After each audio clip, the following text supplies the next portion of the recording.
उसके बाद दूसरा चुनाव आपका कौन सा रहा, विधायकी का रहा? दूसरा चुनाव बस उसके बाद मई 95 में पिताजी का स्वर्गवास हो गया था। बाई इलेक्शन हुए, मुझे कल्याण सिंह जी ने वो भीड़ देखी थी जो जी। उसी में वहाँ अनाउंस कराए थे, इस लड़के को टिकट दिया जाए अगर तो आप लोग संतुष्ट हैं। तो 20-25 हज़ार की भीड़ जो 13वीं में आई हुई थी, सब लोगों ने हाथ उठा के कहा कि हाँ साहब बहुत ठीक है कि हमारा राम मंदिर बनकर पूरे हिंदू समाज के लिए, सनातन धर्म के लिए बहुत बड़ी उपलब्धि है, इसके बारे में सोचा नहीं जा सकता था। वो आज हमें प्रभु राम की कृपा से हमारा राम मंदिर बनकर जन्मभूमि पर तैयार हो गया। जो पीयूष कुमार सिंह मेरा दोस्त था, रूम पार्टनर था, शहरी कल्चर का था, हम लोग ग्रामीण कल्चर के थे। उसी ने पिक्चर दिखाना सिखाया। उसने बिगाड़ दिया? नहीं, बिगाड़ तो नहीं दिया, बिगाड़ना नहीं कहेंगे। हाँ। इतना बिगड़ भी नहीं गए, लेकिन अच्छा, हफ्ते में 2-3 पिक्चर उड़ा दिया करते थे। कहाँ स्थिति रहे देवी पाटन मंडल में? देवी पाटन मंडल की तो मैं नहीं बता पाऊंगा, लेकिन गोंडा जनपद की दोनों, मैं चाहता हूँ आप भी अवधि में बोलें। दोनों सिटियां हम लोग जीत लें और अच्छे मार्जिन से जीत लें। नमस्कार, आप देख रहे हैं गोंडा पोस्ट और मैं हूं दीपक सिंह आपके साथ। आज के इस वीडियो में हम चर्चा करेंगे विधायक कटरा बाजार श्री बावन सिंह जी से। बावन जी, बहुत बहुत स्वागत है आपका गोंडा पोस्ट में। सबसे पहले इस चर्चा में मैं विधायक जी से जानना चाहूंगा, विधायक जी आप 5 बार विधायक रहे हैं कटरा बाजार विधानसभा से। आपके पिछले 2 टर्म की अगर मैं खासतौर पे योगी आदित्यनाथ सरकार में अचीवमेंट्स की बात करूं तो आप मेजर अचीवमेंट्स अपनी किन किन चीजों को बताएंगे? मेरे विधानसभा में अचीवमेंट के बारे में सबसे ज़्यादा तो रोड कनेक्टिविटी हुई है, जो कम से कम 1000 करोड़ से ऊपर की सड़कें कटरा विधानसभा में बनी हैं। और 17 से 22 के रेजिम में विद्युतीकरण के लिए रेयर कहीं 10-20-30 मजरे बचे होंगे और सारे मजरे और सारे ग्राम पंचायतों का विद्युतीकरण हो चुका है। 2 पुल हम ले गए हैं टेढ़ी नदी पर 12-12 करोड़ के। एक भुलभुलिया में बन रहा है, बन के तैयार हो गया है, कंप्लीट है, उसका उद्घाटन होना है। और एक मथुरा से जयराम जोत के बीच में बन के तैयार है, अप्रोच उसकी बन रही है। ये सब बड़ी उपलब्धियां हैं। और 2 लेन की सड़कें, काफ़ी सड़कें मेरी विधानसभा में 2 लेन की बन गई है, चौड़ीकरण वाली, सुदृढ़ीकरण वाली। ये पिछले 10 साल की, 9-10 साल की उपलब्धियां हैं जो भाजपा शासन में करके मैंने दिखाया है। लाखों की जनसंख्या है, बहुत सारे मतदाता हैं, विभिन्न धर्म संप्रदाय, विभिन्न अर्थव्यवस्था के, कोई गरीब है, कोई अमीर है, कोई मिडिल क्लास से संबंधित है, युवा है, नौजवान है, महिलाएं हैं, वृद्ध लोग हैं। इन सारे लोगों की आकांक्षाओं पर आप 5 बार विधायक रहकर खरे कैसे उतर पाए? उनकी आकांक्षाओं पर खरा उतरना, मेरे स्वर्गीय पिताजी 3 बार विधायक थे, उन्हीं से मैंने सीखा है। उन्हीं की बनाई हुई पूंजी थी, उसको संजो कर चल रहा हूँ। और सतत जनसंपर्क, जनता से जुड़ाव, उनके दुख सुख में भागीदार बनना, ये सतत प्रक्रिया मैं अपनाता रहता हूँ। जब भी खाली होऊंगा 4-5 गांव दौड़ा कर आता हूँ। क्षेत्र की जनता जनार्दन से संपर्क बनाकर उनका आशीर्वाद हासिल करना, यही लिए बहुत बड़ी मेरी उपलब्धि है। ये जो जनसंपर्क की कला है कि जनता से जनसंपर्क करना और उसको बनाए रखना, मेंटेन रखना, ये आपने किससे सीखा? अपने पिताजी से सीखा या फिर पहले चुनाव में सीखा या फिर अब जाके सीख पाए हैं? ये जो गुरु मंत्र है जनसंपर्क का, ये कहां से सीखा? ये पिताजी मेरे बताया करते थे। और जब मैं पिताजी के स्वर्गवास के बाद जब विधायक बनकर पहली बार 1995 में आया, माननीय कल्याण सिंह जी हमारे नेता थे, वो मुख्यमंत्री थे। वो विधानमंडल की बैठक में हम लोगों का मार्गदर्शन करते रहते थे और यही शिक्षा देते रहते थे कि सतत जनसंपर्क, जितना जनसंपर्क करोगे, जितना जनता के बीच बने रहोगे, उतना लोकप्रियता बढ़ेगी, उतना जनता लाइक करेगी आपको और उनके दुख सुख में भागीदार बने रहिए। ये माननीय कल्याण सिंह जी कल्याण सिंह जी की अगर मैं कोई एक स्मृति आपसे जानना चाहूँ कि वो आपके दिमाग में आज भी छपी हुई है, वो वाकया, वो आपकी बातचीत, तो उस एक स्मृति को अगर आप साझा करें, क्या रही? मेरे स्वर्गीय पिताजी का स्वर्गवास हो गया था। मैंने कल्याण सिंह जी 13वीं में मैंने हम लोगों ने रिक्वेस्ट किया था और 20-25 हज़ार की भीड़ हम लोगों ने इकट्ठा की थी। उसमें आए थे, उन्होंने भरे मंच से कहा था कि मेरे बारे में जब भीड़ देखा उन्होंने तो बहुत भी प्रफुल्लित हुए अंदर से और कहे इस लड़के में कुछ दम है, कुछ गुण है, इसने सबको जोड़ के रखा है। और उनका बड़ा ही स्नेह और आशीर्वाद मुझे प्राप्त हुआ। तो राजनीतिक सफर उस 26-27 साल की आयु से चालू हुआ या फिर पिताजी की राजनीतिक यात्रा में ही आपने भी राजनीति शुरू कर दी थी? राजनीतिक सफर तो पिताजी के साथ ही, पढ़ाई छोड़कर जब मैं, ये बात मैं इसलिए पूछना चाहूंगा कि मेरी कुछ दिनों पहले आपके पुत्र वैभव सिंह मोनू जी से बातचीत हुई थी। उन्होंने मुझे बताया कि आपने उनको सख्त हिदायत दे रखी थी कि तुम राजनीति से शिक्षण के दौरान कोई भी वास्ता नहीं रखोगे, तुम्हारा एक काम है पढ़ाई करना और सिर्फ पढ़ाई पर ध्यान केंद्रित रखोगे। क्या बावन सिंह जी के साथ भी बचपन में ऐसे कुछ हुआ था? नहीं, मैं पढ़ाई कर रहा था, पिताजी का आशीर्वाद था। मैं GIC इलाहाबाद से इंटरमीडिएट किया हूँ, लेकिन वहाँ सेकंड डिवीज़न आ गया और फिर मुझे BSc MLK degree college Balrampur से करना पड़ा। BSc कंप्लीट होने के बाद में फिर कुछ परिस्थितियाँ ऐसी बनती गई कि मुझे पढ़ाई छोड़नी पड़ी और पिताजी ने अपने साथ क्षेत्र में मुझे चलाना शुरू किया और मैं उनको लेकर जहाँ जहाँ भी जाते थे, मोटरसाइकिल मैं चलाता था, पीछे वो बैठते थे, लेकर मैंने ड्राइव करके उनसे ही सारे गुण सीखे हैं, राजनीति के सारे गुण और सारे अनुभव। एक बात और बता दें, एक बार मैं घर पे था, एक प्रधान रामदेव नाम था, लोधी बिरादरी का, उसको पुलिस बालपुर से पकड़ लाई थी और मैं घर पर था। मैं कहीं से लौट कर आया था मोटरसाइकिल से, उनके लड़के दौड़े हुए आए कि भैया पकड़ गए। तब ना मोबाइल था ना कुछ था। पिताजी के पीरियड की बात बता रहा हूँ आपको। जब थोड़ी देर बाद पिताजी आ गए और वो उतरे, उन्होंने जैसे सुना कि रामदेव पकड़ गए, रामदेव बहुत दाहिना हाथ था हमारे पिताजी का, खुला प्रमुखी में वोट देता था, विधानसभा में खुला मदद करता था। तो मुझे डांटने लगे कि जब 2-4 डंडे पुलिस के लग जाएंगे तब मदद करने से क्या फ़ायदा हो, तुरंत गाड़ी निकालो और मुझे लेकर चलो। और किसी भी कार्यकर्ता के लिए मन में रखो अपने कि तुरंत उसके साथ, तुरंत ही उसकी मदद में पहुंच जाया करिए। लेट करोगे अगर पीट जाएगा, बंद हो जाएगा, लिखा पढ़ी हो जाएगी, जेल चला जाएगा तो बदनामी हो जाएगी। इसलिए ये एक शिक्षा वो भी मुझे वो दे गए कि तुरंत मदद करनी चाहिए अपने लोगों की। आपने अभी शिक्षण के बारे में बताया था कि इलाहाबाद से आपने इंटर किया, BSc बलरामपुर से किया। प्राथमिक शिक्षा क्या यहीं कटरा बाजार विधानसभा क्षेत्र में हुई? प्राथमिक शिक्षा मेरा प्राइमरी स्कूल, मेरे गांव के बगल में प्राइमरी स्कूल पुराना था, आज़ादी के बाद से ही बना हुआ था जी। प्राथमिक विद्यालय उसरेर, उसमें प्राइमरी तक शिक्षा वहाँ ग्रहण की। फिर जूनियर हाई स्कूल में आए, जूनियर हाई स्कूल यहाँ कर्नलगंज में था, उसमें 8वीं तक की शिक्षा ग्रहण की।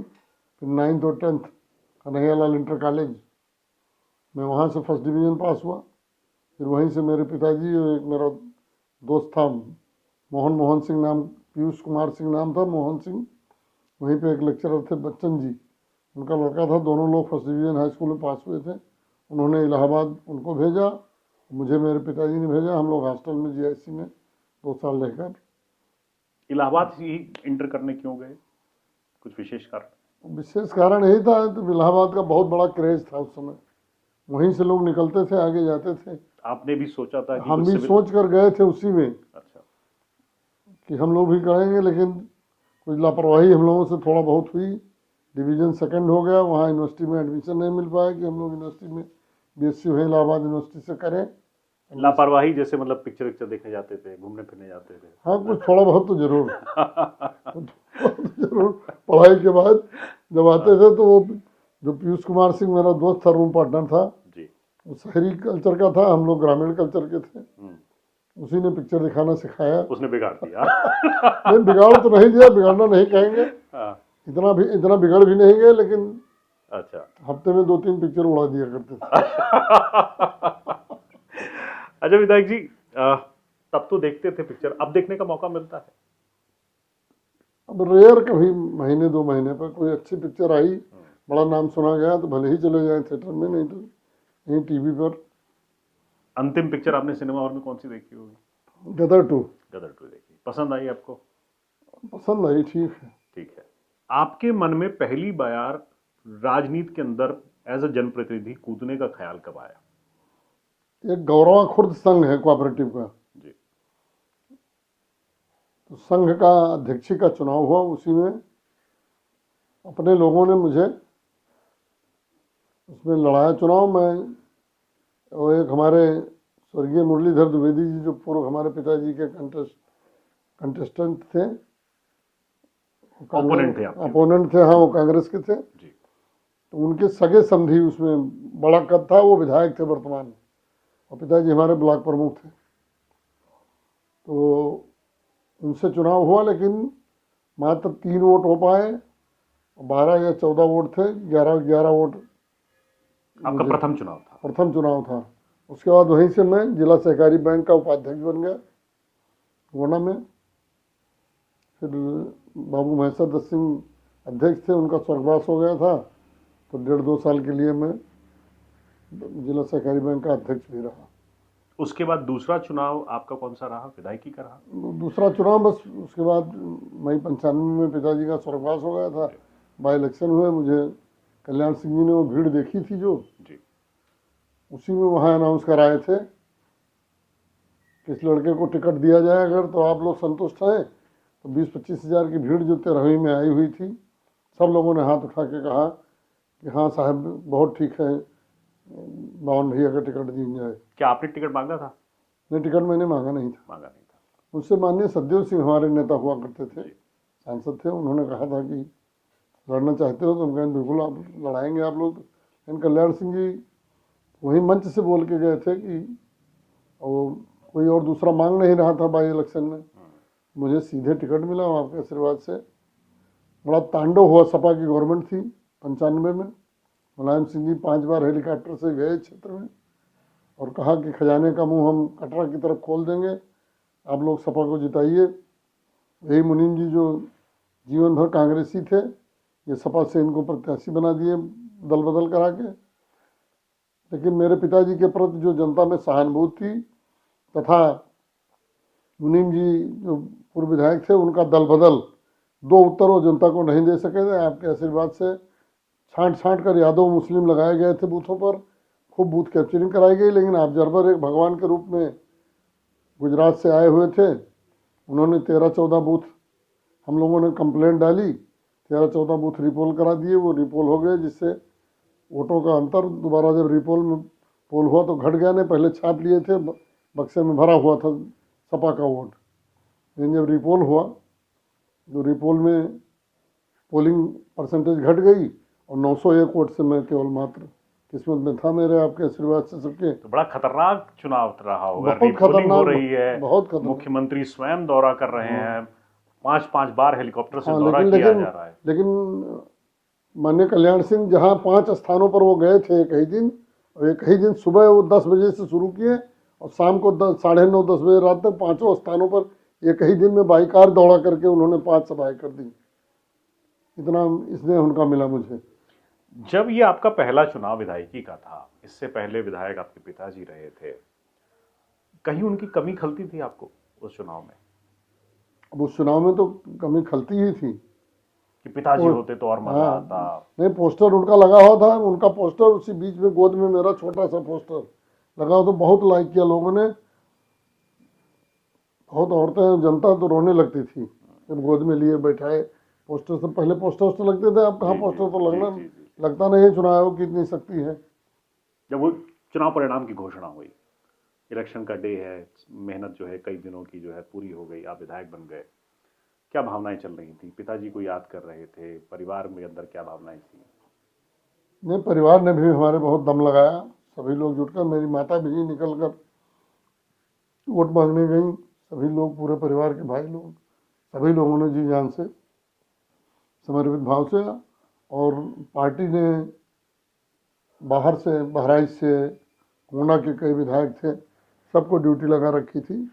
सभी लोगों ने और कार्यकर्ताओं ने पूरे उत्साह से, पूरे मन लगा के मेहनत की, और किस्मत में था आपके आशीर्वाद से कि 901 वोट मेरा बचा रहेगा, नहीं तो सपा वाले लूट ले गए थे। एक सोवरन सिंह यादव डीएम थे, उमाशंकर सिंह एक एसपी थे, ये लोग खुलेआम पोलिंगों पर जाते थे और छपवाते थे, कहते कि, बोलते थे कि हाँ यहाँ इतना बचा हुआ है और डालिए, डलवाइए।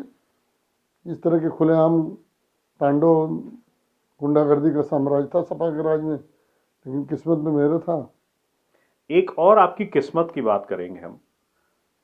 लगभग बीजेपी का सुपड़ा साफ हो गया देवीपाटन मंडल में, लेकिन एक ऐसे विधायक आप थे जो सारी हवा के विपरीत भी जीतकर बीजेपी के विधायक बने विधानसभा में। उस चुनाव की जरा चर्चा करिए कि वो सफलता आपने किस प्रकार अर्जित की। 2012 का चुनाव, उसमें एक तो फायदा मुझे कुछ मिला, एक बसपा से मुस्लिम कैंडिडेट आ गया था, तो कुछ मुस्लिम वोट उसने काटे, उसका लाभ मिला। और दूसरे हमारे कार्यकर्ताओं ने, मैंने प्रखर हिंदूवाद उभारा जी। अपने मंच से, भाषणों में, सब जगह, मतलब इतना प्रखर हिंदूवाद मैंने उभारा कि हमने लड़ाई सीधे सीध कि अगर चूक जाएंगे तो एक बार मुन्नन खां जीत गए थे, इसी कटरा बाजार से विधायक हो गए थे, तो इस बार चूक जाओगे फिर हाथ मल के पछताओगे। ये बसपा वाला कैंडिडेट जो मुस्लिम है, ये बाजी मान ले जाएगा, रह जाओगे सब लोग। और मुस्लिम वोट जब निकल गए सपा से, तो वहाँ बचा क्या है, वो तो तीसरे नंबर के लिए लड़ रहे हैं। तो अगर मुन्नन खां जीत जाते तो क्या खराब हो जाता? नहीं, खराब क्या हो जाता, जीत कैसे जाते जब हमारे यहाँ जनता जीतने देती तब। और अभी जब ये लास्ट 2017 का विधानसभा चुनाव हुआ, आप एक बार फिर से विधायक बने और 5वीं बार विधायक बने, क्या जो ऊर्जा उस समय थी कि पिताजी को मोटरसाइकिल पे बैठा के आप प्रचार किया करते थे, वही ऊर्जा आज मेंटेन है, या फिर अब पहले से ज्यादा आसानी से चुनाव जीत लेते हैं आप, या वयोवृद्ध हो गए हैं? और मैं अभी वृद्ध रही हूँ। आप वृद्ध अभी नहीं हो, लेकिन बड़ी ईमानदारी से अपने चुनाव की चर्चा कर रहे हैं। आपने बताया कि किस तरीके से स्ट्रैटेजी रची कि मुसलमान वोट अलग निकल जाएंगे और हिंदू वोटों को रुझाने की कोशिश की गई। वयोवृद्ध आप नहीं हुए, मैं अपने शब्दों को वापस लेता हूं, लेकिन सीनियर मैं आपको कहूंगा और अग्रणी कतार का विधायक आपको कहूंगा। क्या ऊर्जा और एनर्जी आज भी वही है जो पहले हुआ करती थी, या फिर परिवर्तन कुछ हुआ? नहीं, पहले वाली ऊर्जा तो नहीं है। पहली बार, दूसरी बार जब विधायक हुए थे, तो उसमें इतनी मेहनत करके, और ऊर्जा है अभी भी, लेकिन उतना जितना चाहिए उतना। अब सपोर्ट सिस्टम भी काफी है, वैभव सिंह में दिखते हैं कि काफी। नहीं, सपोर्ट सिस्टम उस समय भी था, बच्चे हमारे छोटे थे जी, लेकिन भाई लोग सब मेहनत करते थे। ओके। अगर मैं आपकी राजनीति में, जैसे पिताजी का तो बहुत बड़ा योगदान रहा, राजनीति में अन्य पारिवारिक लोगों को या फिर मित्रों की बात करूं, तो आप किसको, किन किन लोगों को श्रेय देंगे? आपकी राजनीति में जो आप आगे मेहनत कर रहे थे, कुछ ना कुछ लोग होते हैं जो पीछे बैठकर आपके लिए मेहनत कर रहे होते हैं, वो लोग कौन कौन थे जिनका चेहरा कोई नहीं देखता? पिताजी के साथ ही हमने उनको लेकर कोई गांव ऐसा दौड़ा नहीं किया था। जो कार्यकर्ता, उनके समर्थक या बुजुर्ग लोग थे, वो मुझे लड़के जैसा ही मानते थे। उनको लेकर मैंने अपनी पैठ उनके रहते रहते ही बनाई थी, लेकिन ये नहीं था कि मैं उनके सामने टिकट मांगने लगूँ। लेकिन उन्होंने खुद एक एक दरवाजे पर, एक एक घर ले जाकर मुझे पहचान कराई थी। उनका बहुत बड़ा योगदान था। और उनकी टीम के जो लोग उस समय थे, वो सभी लोग जी जान से मेरे लिए समर्पित होकर, उनके स्वर्गवास के बाद उन्होंने पूरी तन्मयता से, पूरी मेहनत से, पूरी कर्मठता से मुझे चुनाव लड़ाया और उपचुनाव में विजयश्री दिलाई। अगर पढ़ाई में इलावा जब गए थे, अच्छे से मोटिवेट होकर पढ़ाई कर रहे होते और अच्छे मार्क्स आते, और असमय पिताजी की आकस्मिक जो है मृत्यु नहीं होती, तो क्या बावन सिंह विधायक के अलावा कुछ और होते? मेरा ITI मनकापुर में सिलेक्शन हो गया था। अच्छा। लेकिन मेरे पिताजी ने ही मुझे रोक दिया कि मेरी राजनीतिक विरासत, एक AN सिंह साहब, अमरनाथ सिंह साहब DM हुआ करते थे जी, तो उनके यहाँ डायरेक्टर आए हुए थे जी ITI के मनकापुर के। तो हमारे पिताजी हम दोनों लोग बैठे हुए थे, सभी लोग चाय पी रहे थे। तो DM साहब ने कहा डायरेक्टर साहब से कि ये विधायक जी अपने लिए कुछ कहेंगे नहीं कि लड़के को ये जॉब दीजिए आप अपने यहाँ। तो कहे सर कल ही मार्कशीट और कागज़ लेके सब पूछा कितना पढ़े, बताया तो कहीं लेके चले आइए। तो पिताजी ने वहीं टोक दिया उनको कि मेरी राजनीतिक विरासत को कौन सहेजेगा, अच्छा, ये नौकरी करने नहीं जाएंगे।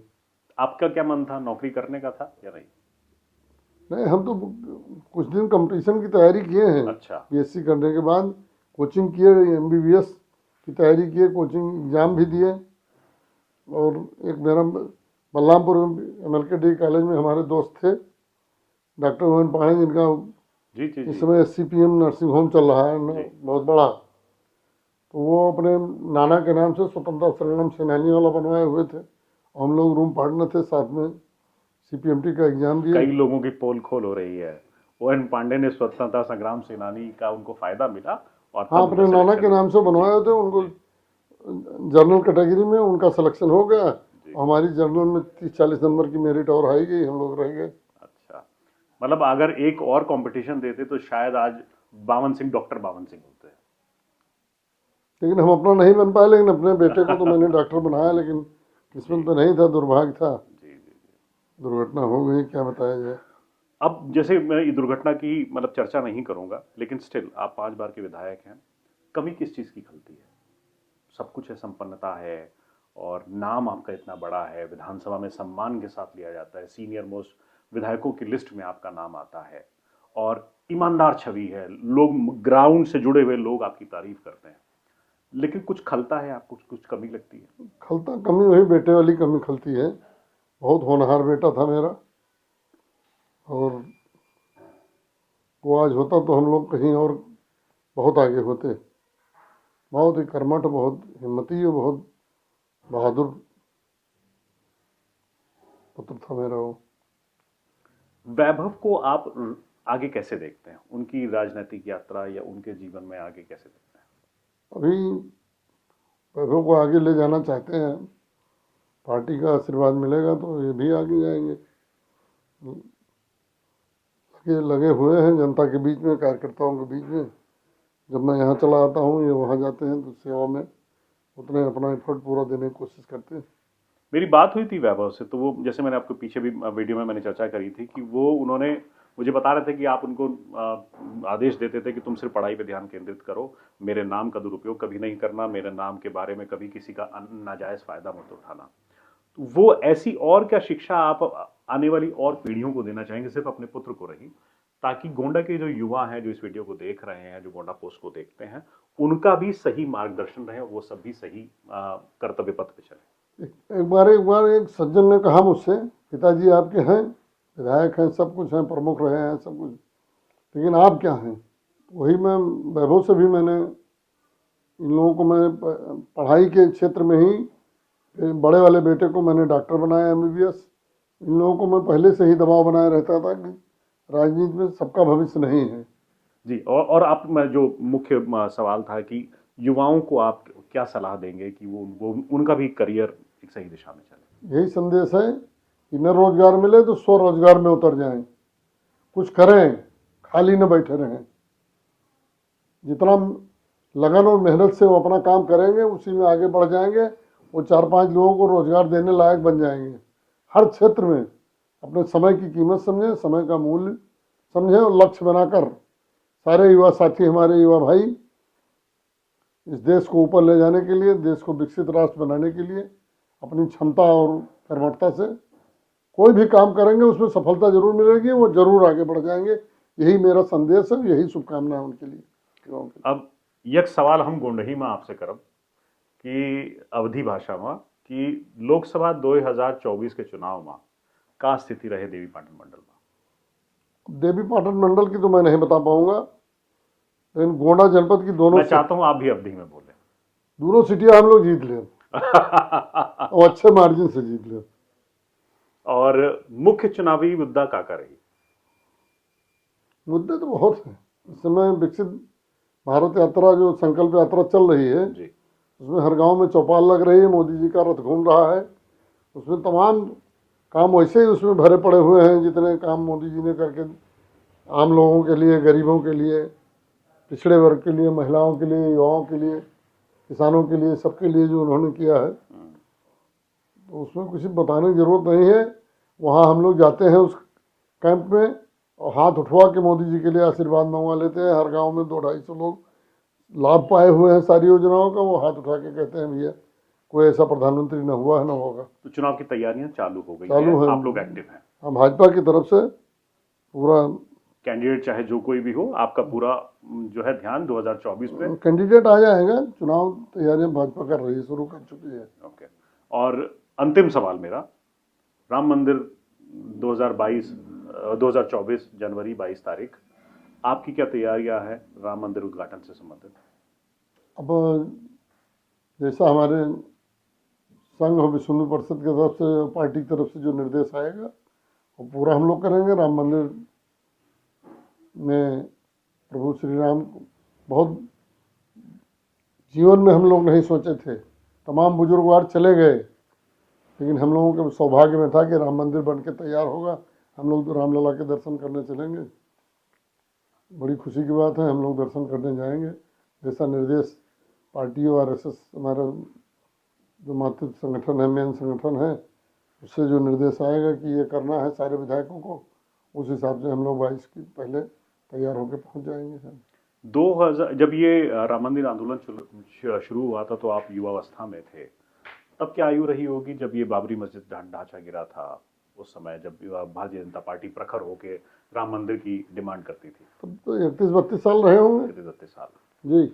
और आपके जीवन काल में अब आप राम मंदिर अपने सामने देख पाएंगे। हम लोग 46 दिन जेल में थे राम मंदिर जी, उस आंदोलन में। कहाँ पर बंद थे? गोंडा जेल में। गोंडा जेल में। और अब जो कि ये जो आप लोगों ने शुरू किया था, आप जैसे और राजनेता थे, राष्ट्रीय में बहुत सारे लोग थे, लालकृष्ण आडवाणी, मुरली मनोहर जोशी, कल्याण सिंह उस समय मुख्यमंत्री थे, और देवी पाटन मंडल में आप जैसे लोग अग्रणी भूमिका में थे। अपने सामने अपने जीवन में ही वो सपना पूरा होता देख रहे हैं, किस तरह की भावनाएं चल रही है मन में? मन में भावनाएं हिलोरे ले रही हैं कि हमारा राम मंदिर बनकर पूरे हिंदू समाज के लिए, सनातन धर्म के लिए बहुत बड़ी उपलब्धि है, जिसके बारे में सोचा नहीं जा सकता था। वो आज हमें प्रभु राम की कृपा से हमारा राम मंदिर बनकर जन्मभूमि पर तैयार हो गया। बहुत बहुत धन्यवाद विधायक जी, आपसे बात करके बहुत अच्छा लगा। विभिन्न मुद्दों पे बातचीत करी आपसे, राम मंदिर पे बात कर ली, 2024 चुनाव पर, आपके व्यक्तिगत जीवन के अंदर हमने जानने की कोशिश करी, कुछ ऐसी बातें, कुछ ऐसी कहानियां जो शायद आप लोगों ने पहले ना सुनी हो। आपकी क्या राय है इन सब बातों के ऊपर? अगर आप कुछ कहना चाहते हैं, आप नीचे कमेंट सेक्शन में बात कर सकते हैं। विधायक जी रेगुलर गोंडा पोस्ट देखते हैं, तो अगर आप कुछ सुझाव या फिर अपनी कोई शिकायत भी अगर विधायक जी से करना चाहते हैं तो कमेंट सेक्शन में हमें बता सकते हैं। कृपया गोंडा पोस्ट के साथ जुड़े रहिए। और विधायक जी एक बार फिर से बहुत बहुत धन्यवाद जी। नमस्कार, नमस्ते।